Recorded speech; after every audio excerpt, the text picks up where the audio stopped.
best speaker they got. Thanks. I think Celia's the best speaker we got. I hope that what Celia's been saying, she said it 3 or 4 times. Anybody catch what she said 3 or 4 times to you? Pay it forward. That's my message to you. I'd be crazy not to back up Celia in a way. But if that's what Celia thinks is the real purpose of this evening's celebration, is not just to celebrate you and what you're doing, but to encourage you to really pay it forward, as Celia has. And I want to say a special thank you to her for the many ways she keeps on paying it forward. And let's give a round of applause for her. I ask a special blessing on all of you, and I'm sure God will shower many blessings on you in your life. I hope that this blessing of being a part of Georgian Court University and the values that we talked about really are what you pay forward. God bless you, and enjoy your evening of celebration. Thanks. Thank you, Sister Rosemary. Evan, would you like to say something too? Provost Quinn? I mean, you know, she is Georgian Court. She is Georgian Court. I can't say more because you already know. Thank you, Celia. Well, we've had quite the weekend, haven't we? Yes. The ELF ladies and myself and Kathleen Booty spent Friday night closing out Women's Empowerment Week, which was a phenomenal week looking at gender and violence and all of the things that befall women in this society, but ended Friday with a celebration of fashion and dance and pride and confidence. Last night we had the senior ball, and I have to tell you, it was a wonderful experience. All of these women dressed in their gowns and so beautiful, and celebrating what has been a tremendous accomplishment in their life, reaching this tremendous milestone of graduation. And then today, celebration of scholarship and accomplishment, not just with these women, but with the families, the administration of Georgian Court, and the wonderful support, Celia, that you and your staff give in every way. You know, EOF at Georgian Court is a critically important piece of who and what we are, because this really fulfills the mission of the Sisters of Mercy. And the staff of EOF, let me tell you, when your students are with them, they are in wonderful hands. But thank you for inviting us to celebrate with you. This is one of the best nights of the whole academic year. Thank you, Celia. Thank you so much. And I also would like to introduce someone else, Dr. Adrian Morton, who is the new director of Student Support Services.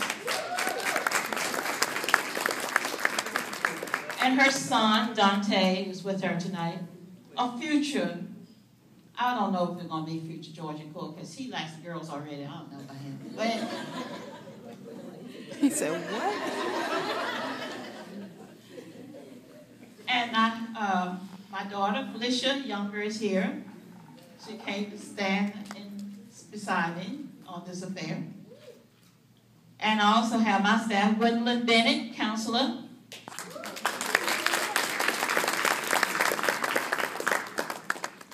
Doris Overton, you already met.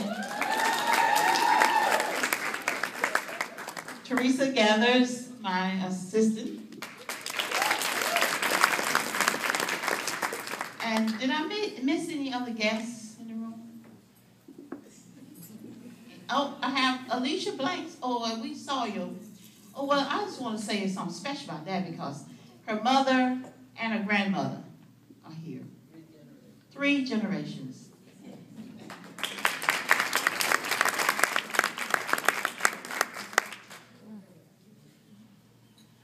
So now we will have some remarks, and Doris will do a message to students.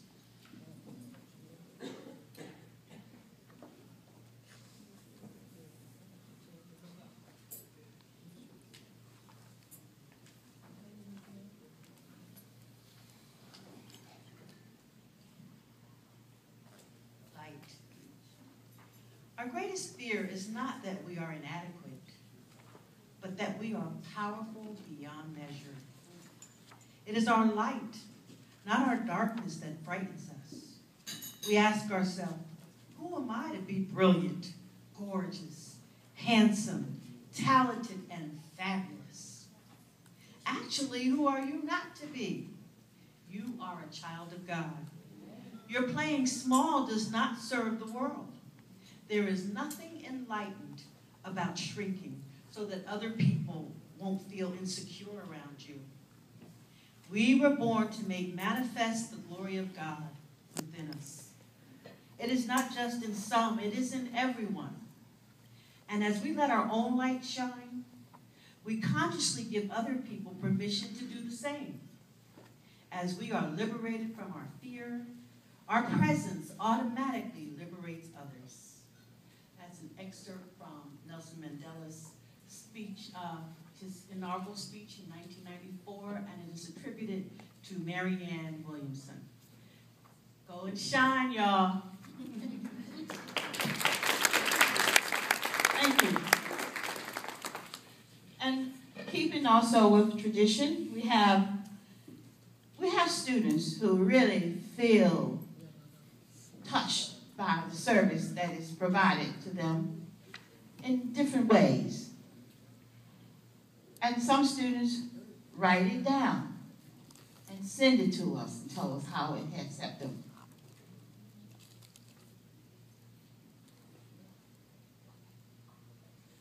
Some of them write it down. So when they write it down, we really want them to share it because we know it fills their heart enough to want to put it in print. Tonight, we want one of our students, Maria Pepitone. Maria came to us from Ocean County College. When she came to Georgian Court, she had a 4.0 average. And she has really maintained it pretty close to that ever since she's been at Georgian Court. And as you can see, she's what we call a transitional woman. And she's a great example of what you can do when you really want to. Maria. Good evening. First and foremost, I would like to say thank you to the Educational Opportunity Fund, not only for the financial assistance, but something just as important, the supportive counseling that I received during my educational journey at both Georgian Court University and Ocean County College. I'm probably not your usual EOF student, not only because of my age, but because of my past. I'm a recovering addict who has been clean and sober for almost 8 years now. Go, girl.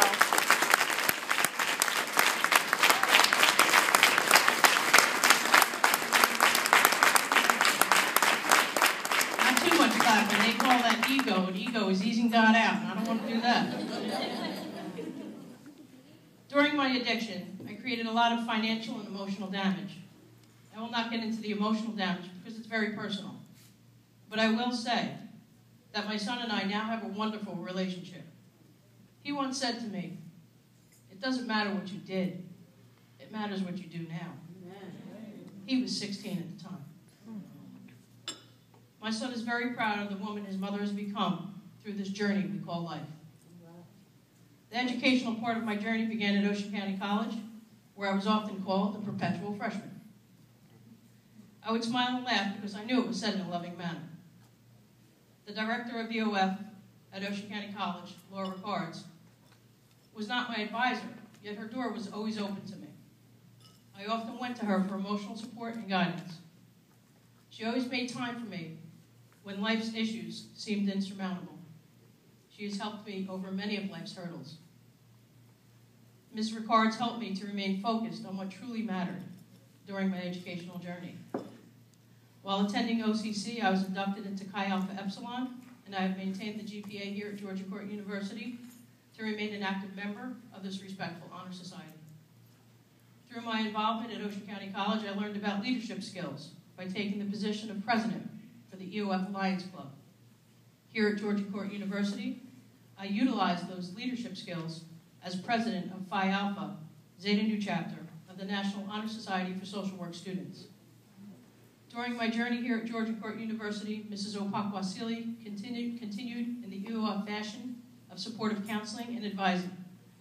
I've never before met a more accepting and supportive group of people than all the staff here at EOF. So I mentioned briefly the financial damage caused during my addiction. With that financial damage came the inability to obtain enough student loans to attend this wonderful university. The financial assistance received through EOF helped to make this journey possible. I am grateful for all the emotional, financial, and educational support received by the EOF department. There is a saying in the 12-step fellowship that I belong to. It is lost dreams awakened. Those dreams were awakened within myself, but made possible through the support, guidance, and financial assistance of the Educational Opportunity Fund. I know that I speak for all the EOF students when I say thank you for all that you do.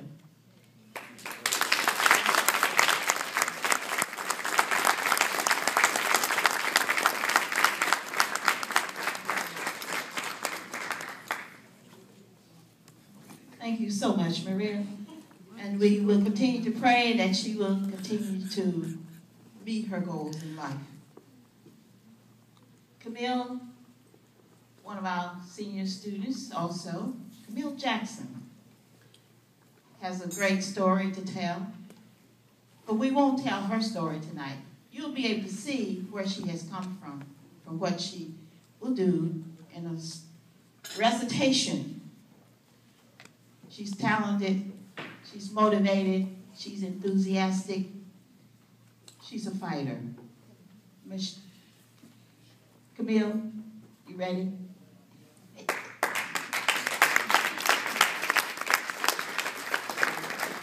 You know, when I look at Camille, I think that one day she'll be another Tyler Perry.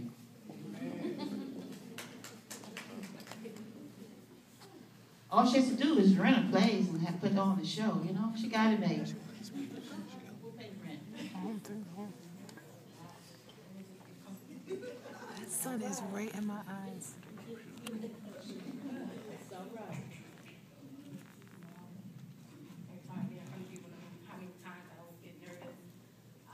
But yes, my name is Camille Jackson.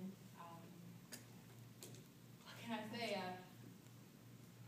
When I was asked that I want to read something, I kind of thought to myself, you know, what could I actually read? Who want to hear my story? But only one thing came to mind because UF has enabled me to dream, not only dream, but believe in all the dreams that I could dream of. And as a kid, I always loved acting, writing, and stage makeup. Everyone knows me for doing makeup and stage makeup, and that's my thing. So when I went to high school, I was in quite a bit of plays, never had the lead role. I guess I was never going to be that good, but that didn't matter to me because my passion lied in writing and backstage. So as a freshman, we all go to the stage with a real rowdy, and a group of my friends and I, we started making like little videos and whatnot, and they became quite popular. So I went to US and they gave me the idea that, you know, if I want to actually write plays and do these productions, maybe I should do it in a more professional manner. So I decided to start a club. So in 2009, I started the Lions Theater Club. And it was a rough start in the beginning because I really didn't know what I wanted to do with the club and who would want to join the club. So eventually, I just tried to go the traditional route of getting royalties to do a play from someone else, but I did not know that it was so expensive to get royalties for a play, so I said, okay, our budget definitely can't handle that, so what else can I do? And I always wrote plays, and I went back to my composition books, and I'm like, you know, probably produce something that I wrote. So one of my friends, Melissa Johnson, she became the president of BSU. We have to do this big event every year, and we were just sitting there brainstorming, like, man, what can we do that can be memorable and everyone remember this year of BSU, and I'm like,